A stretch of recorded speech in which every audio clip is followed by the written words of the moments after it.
Hello mga guys, for today's video ay mag-rank game kami ng tropa ko. Tapos dito ako sa XP lane muna kasi alam ko mahina net ko, sa next game na lang ako magko-core. At ito ang picking namin. Una si Hanabi, Vexana, Badang, Cupra, at si Bane.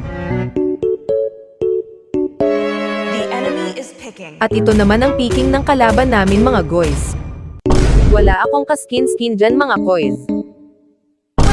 Hello mga guys, pwede po ba pa heart react and share mga koys? Maraming salamat po. So ngayon tuturuan ko kayo paano maootakan kapag may kalaban kayo sa lane ninyo. Tingnan nyo lang kung ano ang gagawin ko. So si Sun nga pala ang kalaban ko sa XP lane. Ganito lang ang dapat ninyo gawin, kunwari uuwi kayo pero iikot lang tayo mga guys, para mag-push yung Sun sa tower kasi akala niya na umuwi ako. So tingnan ninyo ano ang mangyayari sa Sun.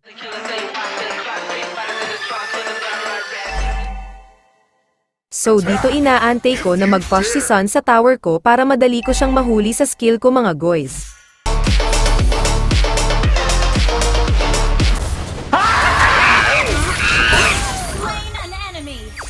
Oh diba mga guys, na otakan natin si Sun, akala kasi niya umuwi ako pero no advance ako mag-isip.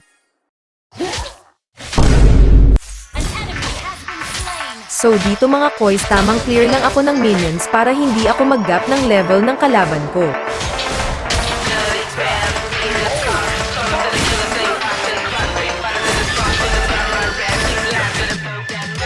Sayang hindi ko nabigwasan si Sun, wala pa kasi akong item kaya wala pa masyado damage yung badang ko mga koys. So dito mga koys, tamang abang lang ako kay Sun para madali ko siyang mahuli para hindi na makatakas.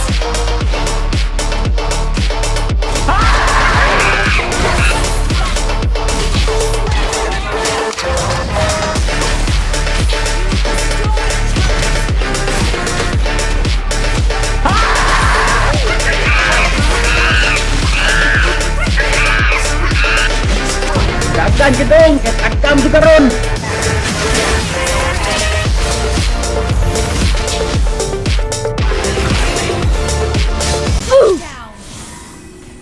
Nabigwasan ako ng mga kalaban mga koys pero okay lang, babawi na lang ako mamaya.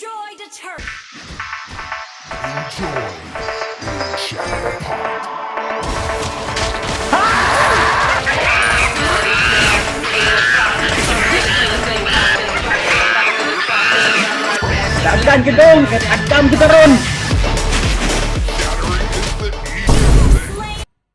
So dito mga koys, tingnan ninyo kung paano ko papatayin si Sun gamit ang malatiknik ko na flicker tsaka skill to tapos ulti.